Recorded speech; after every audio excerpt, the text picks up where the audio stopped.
하나님 말씀의 성경은 66권이죠. 그리고 구약과 신약으로 나뉘어집니다. 구약은 첫 책인 창세기부터 말라기서까지 39권, 신약은 마태복음으로 시작해서 마지막 책인 요한계시록까지 27권입니다. 오늘 본문은 이제 구약에 속합니다. 그래서 구약을 조금 더 세분화해 보면 먼저 하나님께서 주신 율법의 말씀이 기록된 율법서가 맨 앞에 5권이 있습니다. 히브리 말로 토라라고 하는데 유대인들에게는 가장 중요한 성경 중에 성경으로 여겨지는 그런 책들입니다. 그리고 이제 후반부에는 하나님의 주신 예언의 말씀을 기록한 예언서 혹은 선지서라고도 합니다. 예언자와 선지자는 같은 말입니다. 예언서가 17권입니다. 그리고 중간에 이제 시편은 제목 그대로 시로 이루어져 있죠. 시편과 같이 그렇게 문학적인 장르로 분류하는 시가서가 5권 있습니다. 욥기, 시편, 잠언, 전도아가. 그리고 이제 나머지가 12권이에요. 그 12권을 역사서라고 합니다. 역사서는 이름 그대로 역사의 기록입니다. 이스라엘의 역사죠. 출애굽한 이스라엘 백성들이 가나안에 들어가 나라를 세운 때로부터 저 훗날 아수르와 바벨론에게 나라를 이를 때까지의 역사가 주 내용입니다. 그냥 한 나라나 민족의 역사가 아니라 하나님의 백성 이스라엘이 하나님과의 언약을 어떻게 지켰는가 또는 불순종하고 타락하였는가 하는 일이 계속 반복되는 역사의 과정입니다. 이스라엘의 초대 왕은 사울이고 그 다음 하나님 마음에 합했던 자 다윗 왕과 또 그 아들 솔로몬 시대에 국력이 가장 강력하였습니다. 그러나 솔로몬 사후 르호보암 때에 나라가 그만 둘로 분단이 되어버리죠. 남과 북으로 나뉩니다. 그래서 남왕국과 북왕국의 역사가 각기 이어집니다. 역사서 가운데 열왕기 상하는 본래는 열왕기서 한 권인데 분량이 많다 보니까 상하로 나눈 것이죠. 역대기도 마찬가지입니다. 이 열왕기 상하는 그 남과 북의 두 왕조의 역사를 이렇게 교차하면서 연대기적으로 기록했습니다. 같은 시대에 두 왕이 쭉 이어지니까요. 그 다음에 이제 역대기, 즉 역대 상하는 남왕국 유다만의 역사를 좀 더 깊이 특별한 관점에서 기록하였습니다. 그래서 열왕기서와 중복되는 부분도 많죠. 오늘 본문은 그 남왕국의 네 번째 왕 여호사밧에 대한 기사입니다. 여호사밧은 분단 이후 남왕국으로만 치면 네 번째고 본래 통일왕국 시대부터 하면 7번째에 해당하는 왕입니다. 대개 그렇듯이 여호사밧 왕에게는 공과 과가 다 있습니다. 먼저 그가 가장 크게 잘못한 것은 북왕국 아합과 손을 잡았다는 것이죠. 동맹했다는 것입니다. 아합은 이스라엘의 전 모든 역대 왕 가운데 가장 악한 왕이라고 할 수 있습니다. 아주 탐욕스럽고 잔인하고 교활하죠. 무엇보다 이스라엘 전역에 바알과 아세라라고 하는 우상을 퍼뜨린, 그래서 모든 백성들의 신앙을 타락시키고 하나님을 떠나게 만든 장본인입니다. 유다 왕 여호사밧이 바로 그 아합과 손을 잡고 연합했다는 것입니다. 이렇게 악하고 패역한 자, 교만한 자와 손을 같이 잡는 것을 하나님께서 기뻐하시지 않습니다. 그럼에도 인간들은 때로 자기 목적을 위해서 하나님의 뜻보다 자기 판단을 앞세울 때가 많습니다. 하나님의 뜻보다 하나님 기뻐하시는 것보다 자기 이익을, 자기 목적 달성하는 것을 더 우선할 때가 많이 있다는 것이죠. 정치가 개입되면 더더욱 그렇습니다. 그래서 여호사밧은 북왕국 아합 가문과 혼인해서 인척관계를 맺고 동맹을 맺습니다. 그렇게 함으로써 나라의 안정을 더 꾀할 수 있다고 여겼던 것 같습니다. 혹은 자기 왕권을 더 튼튼히 하려고 하는 목적도 있었겠죠. 그래서 그 북왕국 아합이 아람 군대와 싸우게 되었을 때에 그 길르앗 라모 전투에 여호사밧도 동맹군으로 같이 참전하기도 합니다. 바로 그 전투에서 아합이 아람의 한 병사가 무심코 활을 당겨 쏜 화살에 죽게 되는 것이죠. 아합은 치열한 전쟁터에서 자기의 정체를 감추기 위해서 왕복을 벗고 변장을 하고 다녔습니다. 병사의 옷을 입었던 것 같아요. 그래서 아람 병사들은 그를 알아보지 못하고 저 왕복을 입은 여호사밧만 계속 추격하고 공격해 왔습니다. 그러다가 나중에 그가 아합이 아닌 것을 알아보고 돌아섰는데, 그때 한 병사가, 아람 병사가 무심코 활을 쏘았다고 그랬어요. 무심코 활을 당겨 쏘았는데 그 화살이 날아가서 아합의 갑옷 솔기 사이를 뚫고 들어와 박혔습니다. 아합은 큰 부상을 입고 그 전투 한복판에서 종일 신음하다가 해가 질 즈음에 죽고 말았습니다. 그에게 하나님의 심판을 예언했던 선지자 엘리야와 선지자 미가야의 예언대로 이루어진 것입니다. 하나님의 심판은 우연히 무심코 당긴 화살에 의해서도 이루어질 수 있음을 우리가 기억할 때에 두려워할 줄 알아야 합니다. 어쨌든 이제 후에 여호사밧은 이렇게 아합과 동맹을 맺은 그 일로 인하여 선지자에게 크게 책망을 듣습니다. 오늘 본문 앞에 역대하 19장 2절이죠. 왕이 악한 자를 돕고 여호와를 미워하는 자들을 사랑하는 것이 옳으니까, 그러므로 여호와께로부터 진노하심이 왕에게 임하리이다. 여러분, 내 선택이, 내 행위가, 내 판단이 하나님 앞에 옳은 것인지 늘 믿음 안에서 판단할 수 있기를 바랍니다. 그런데 선지자는 이어서 여호사밧 왕이 돌이켜 잘한 면에 대해서도 언급하였습니다. 19장 3절, 그러나 왕에게 선한 일도 있으니 이는 왕이 아세라 목상들을 이 땅에서 없애고 마음을 기울여 하나님을 찾음이니이다. 여호사밧은 이제 돌이켜 회개하고 신앙 부흥운동을 다시 일으킨 것입니다. 그리고 이어 19장 4절 이하에 보면은 당시 어지럽게 부패해 있던 사법부의 재판에 대해서 개혁을 단행했습니다. 그래서 바른 재판을 하도록 조처했습니다. 19장 7절, 그런즉 너희는 하나님을 두려워하는 마음으로 삼가 행하라. 우리 하나님 여호와께서는 불의함도 없으시고 치우침도 없으시고 뇌물을 받는 일도 없으시니라. 자, 그리고 이제 이어지는 20장이 오늘 본문 말씀입니다. 20장에 와서 보니까 유다 왕국에 닥친 전쟁에 관한 기사가 기록되어 있어요.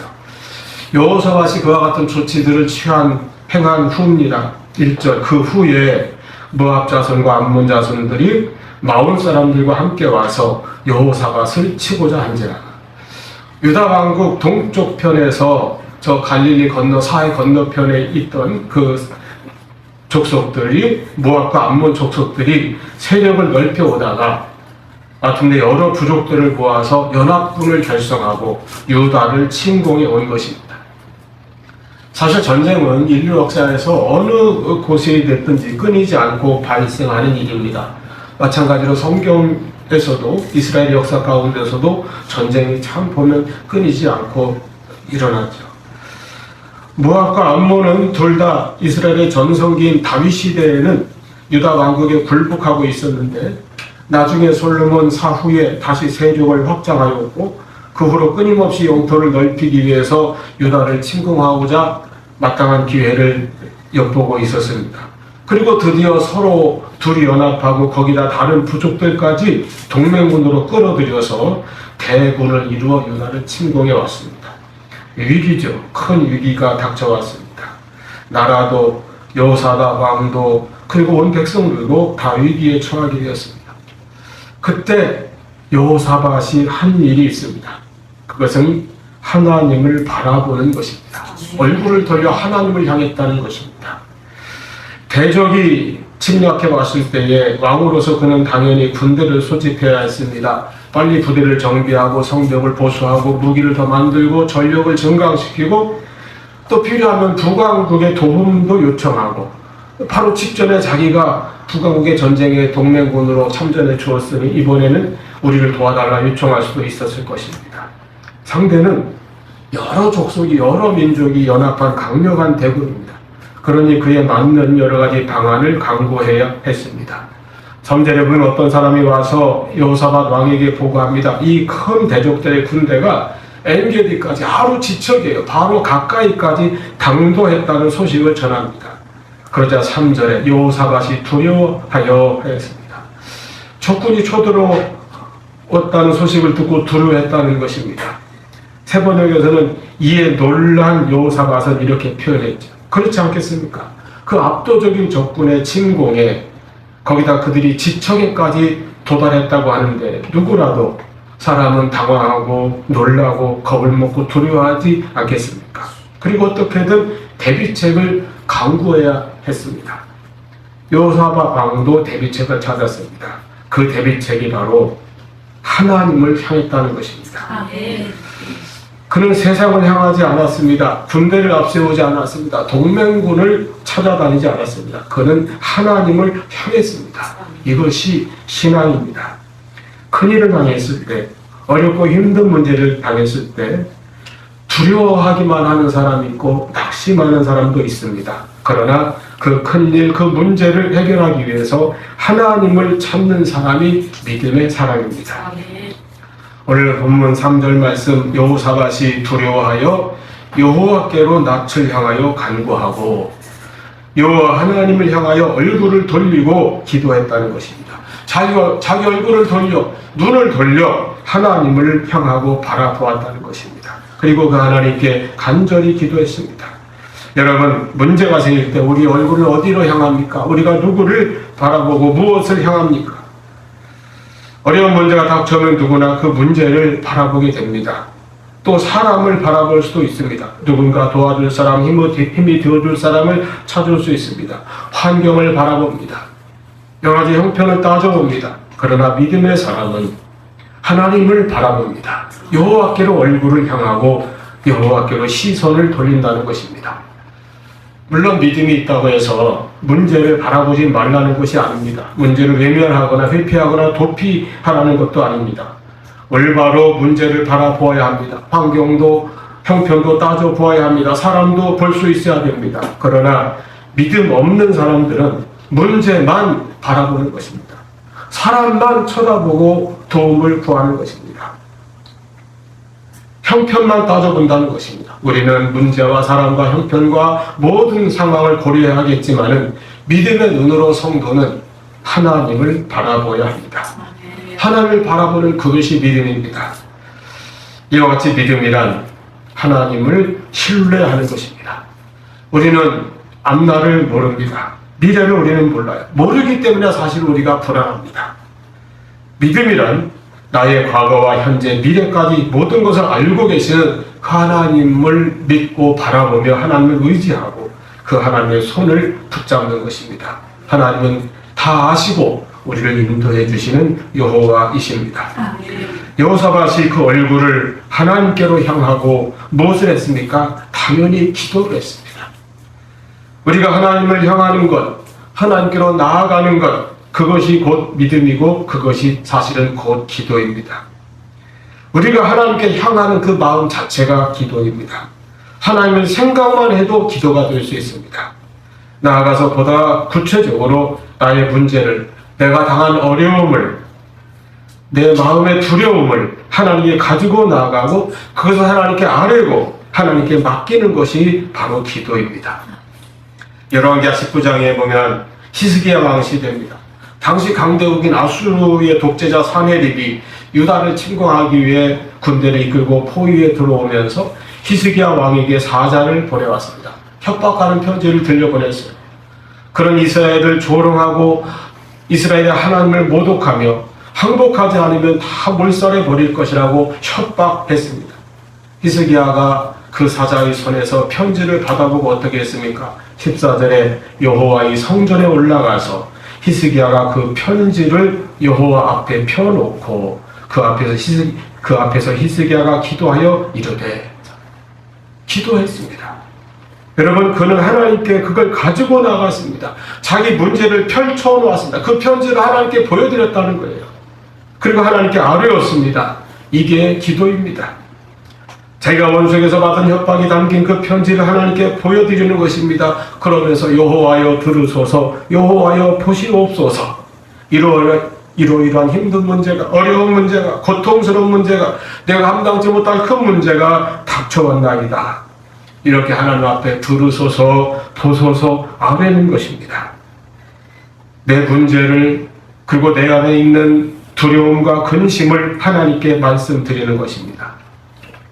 이렇게 신앙이란 하나님의 도우심을 믿음으로 구하는 일입니다.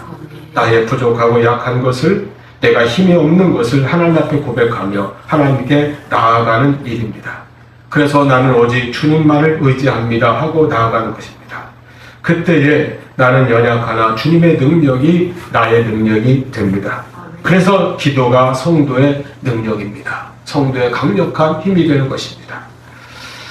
이제 본문으로 다시 와서 여호사밧의 기도는 우리 성도들의 기도에 관하여 중요한 영적 교훈을 보여주고 있습니다. 그는 먼저 하나님의 절대 주권과 전능하신 능력을 굳게 믿었습니다. 이르되 우리 조상들의 하나님 여호와여, 주는 하늘에서 하나님이 아니시니까 이방 사람들의 모든 나라를 다스리지 아니하시니까 주의 손에 권세와 능력이 있사오니 능히 주와 맞설 사람이 없나이다. 그리고 다음에 여호사밧은 하나님의 말씀과 하나님의 약속을 믿고 그 약속을 의지하며 기도하고 있다는 것입니다. 옛적에 조상 때부터 이 영토를 우리에게 주시겠다고 약속하신 하나님께서 우리에게 주셨는데 이제 우리로 하여금 이 영토를 빼앗기고 쫓겨나게 하시려나이까? 이 영토를 지켜주시지 않겠나이까? 하나님의 약속을 의지하여 기도했다고 하는 것입니다. 그리고 옛적 솔로몬이 성전을 지어서 봉헌할 때에 이 땅에서 전쟁이나 전염병이나 기근과 같은 재난이 닥쳐온다면 하나님 앞, 곧 이 성전 앞에 모여서서 재난 가운데 주께 부르짖을 것이고 그러면 주께서 들으시고 구원하여 주실 것이라고 고백했던 그 믿음을 다시 떠올렸던 것입니다. 이렇게 우리의 기도는 하나님의 주권을 믿고 의지하며 하나님의 말씀, 하나님의 약속에 의지하여 하나님께 담대히 나아가는 그러한 기도가 될 수 있기를 바랍니다. 사실 이 기도 가운데도 언급이 되고 있지만요, 이 모압과 암몬, 지금 쳐들어온 대적들을 모압과 암몬 두 족속은 거슬러 올라가면 이스라엘의 먼 지척벌 되는 그런 족속입니다. 그래서 오랜 옛적 출애굽 당시에 이스라엘 백성들이 가나안을 향해 광야를 행군해 올 때에 하나님께서는 광야에서 뒤에서 공격해오는 아말렉 같은 그런 족속은 진멸하라고 하셨지만은 나중에 이 에서의 후손이 거주하던 세일 지역이나 이 롯의 후손인 이 암몬이나 모압 지역을 지날 때에는 다른 길로 돌아가게 하시거나 어쨌든 그들과 싸우지 말고 충돌하지 않도록 그렇게 명하셨어요. 지난 역사가 그렇습니다. 아마도 먼 지척벌되는 한 핏줄 나는 족속끼리 서로 피 흘리는 싸움을 하지 않도록 그렇게 하나님께서 방지하신 것 같습니다. 그런데 지난날에 그런 어떤 그 관계나 그 호의 이런 것은 다 무시하고 지금 현실에서는 모압과 암몬이 이제 원수가 되어서 공격을 해왔다는 것입니다. 강력한 연합군을 이루어 큰 군대로 침략해온 것입니다. 그러니까 어떤 것에 의지할 길이 없어요. 어떤 인성에 호소할 방법이 없습니다. 그래서 여호사밧은 12절에서 이렇게 고백합니다. 절절하게 우리 가슴을 파고드는 기도가 여기 나옵니다. 우리를 치러오는 이 큰 무리를 우리가 대적할 능력이 없고 어떻게 할 줄도 알지 못하옵고. 여러분, 정말 이것은 때로 우리의 고백입니다. 내게 능력이 없고 내가 어찌할 줄 알지 못하옵고 하는 고백입니다. 내게 능력이 없어서, 내게 실력이 없어서, 가진 것이 없어서, 힘이 없고 물질도 없고 배경도 없고 그래서 어찌할 수 없사옵고. 이것은 때로 인간의 고백입니다. 많은 사람들이, 특히 많은 젊은이들이 이렇게 자기의 약함으로 인하여 또는 부족함으로 인하여 방황하거나 주저앉아 있습니다. 내가 어찌할 줄 모르옵고 이렇게 탄식합니다. 나름대로 노력했는데도 힘이 부족하고 가진 것이 없고 어떻게 해야 할 줄을 모르겠다는 것입니다. 이것이 인간의 한계입니다. 이때에도 여러분, 그래서 오직 나는 주만 바라보나이다 하는 믿음을 가지시길 바랍니다. 신앙은 나에게 없는 것만 자꾸 생각하고 거기에서 멈추는 것이 아닙니다. 내가 어찌할지 모르는 그 연약함만 깨닫고 끝나버리는 것이 아닙니다. 여기서 멈추지 않고 여기서 주저앉아 있지 아니하고 믿음의 사람들에게는 그 다음이 있습니다. 그것이 여호사밧의 기도의 나오죠. 오직 주만 바라보나이다. 여러분, 한 가지 기억하십시오. 우리가 기도하는 그 기도의 믿음은 하나님의 약속에 대한, 하나님과 하나님의 약속에 대한 온전한 신뢰에서 나온다는 것입니다. 내가 나만 생각하면, 나의 부족함, 나의 연약함만 생각하면, 그리고 내게 닥친 이 문제만 생각하면 어떨 때는 기도하는 것조차 힘들고 어려울 수 있습니다. 너무 두려운 사람이 기도도 못할 때가 있어요. 너무 막막하면, 낙심되면, 마음이 무너지면 기도할 용기, 의욕조차 힘조차 잃을 때가 있습니다. 우리는 그래서 내가 나를 보고 기도하지 아니하고 하나님을 보며 기도할 수 있는 그런 믿음의 은혜가 우리에게 있기를 바랍니다. 하나님의 주권을 믿고 하나님의 성품을 믿고 하나님의 말씀과 하나님의 약속을 믿고 의지하며 기도하며 나아가는 것입니다. 기도 응답의 그 근거도 나에게 있지 않습니다. 우리는 내 정성, 내 노력을 근거로 해서 내가 기도 응답을 받을 수 있으라고 하는 그런 믿음을 가지려고 하지만 그럴 수 있는 사람은 아무도 없습니다. 우리가 기도 응답 받을 수 있는 근거는 내 열심에 있지 않습니다. 내 그 지극한 정성에 있지 않습니다. 또는 나의 어떤 강한 신앙에 있지 않습니다. 기도 응답 받을 수 있는 근거는 하나님께 있다고 하는 것입니다.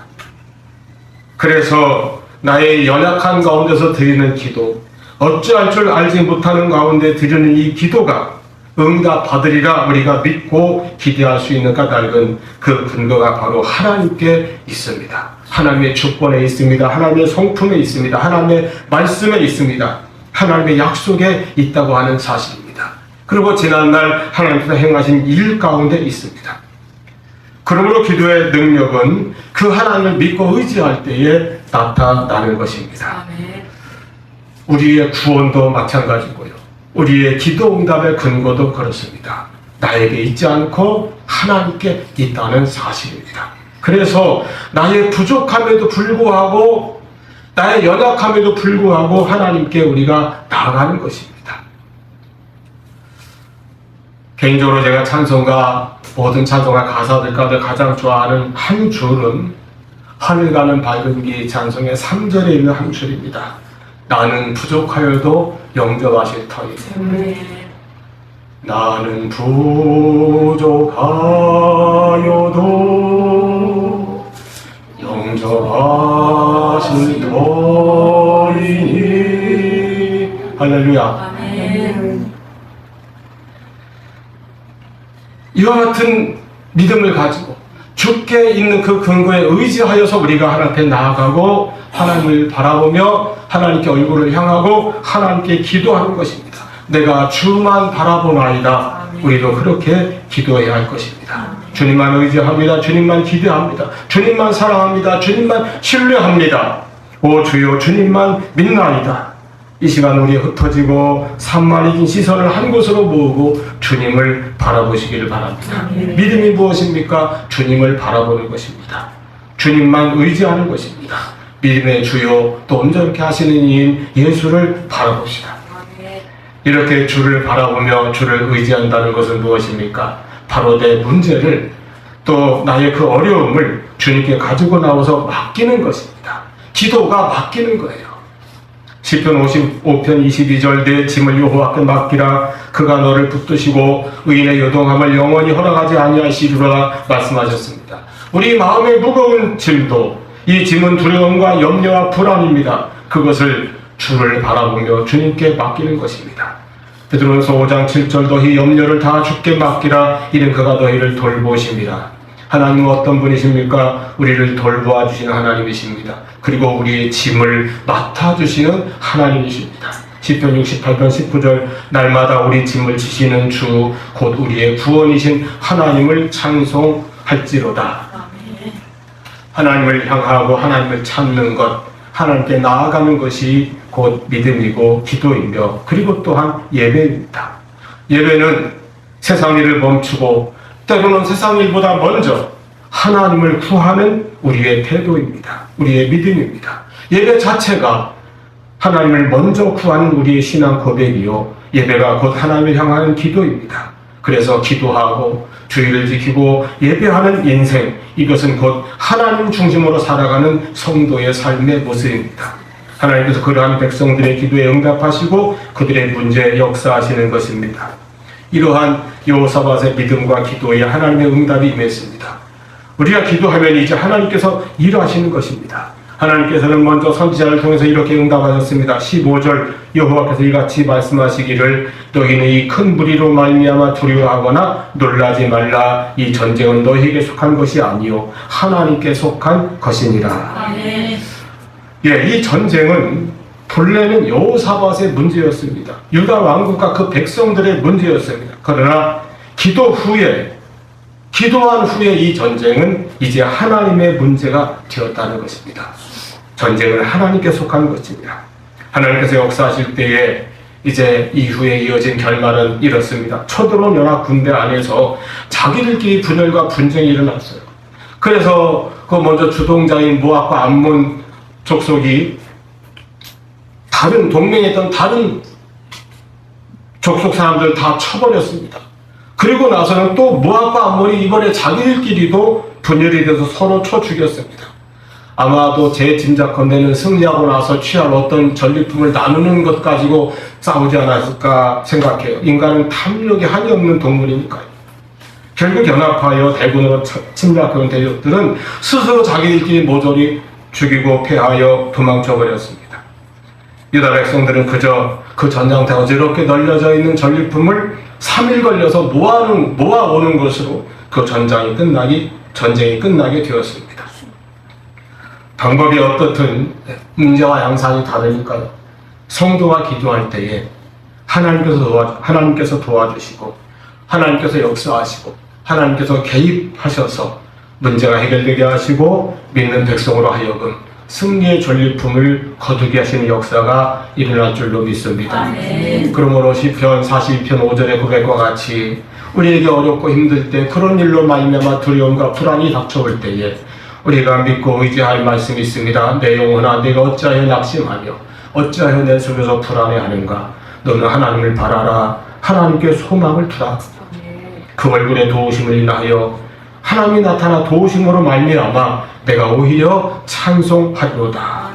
그렇습니다. 우리가 하나님을 바라볼 때에 하나님께서 우리 마음에 은혜를 주십니다. 우리에게 오셔서 기도를 들으시고 응답하십니다. 그때 우리 마음에서 불안을 우리가 이기게 됩니다. 근심이 변하여 감사의 찬송이 될 것입니다. 그러므로 우리는 인생을 강하고 담대하게 살 수 있게 될 것입니다. 두려움에 대해서, 불안에 대해서 승리하며 살 수 있게 될 것입니다. 믿음의 사람이, 그리고 기도하는 사람이 가장 강하고 담대한 인생을 살아갈 수 있는 것입니다. 이러한 믿음, 오직 하나님을 바라는 믿음, 하나님께 기도하며 하나님께 맡기는 믿음으로 강하고 담대하게 살아가는 우리 모두가 될 수 있기를 축원합니다.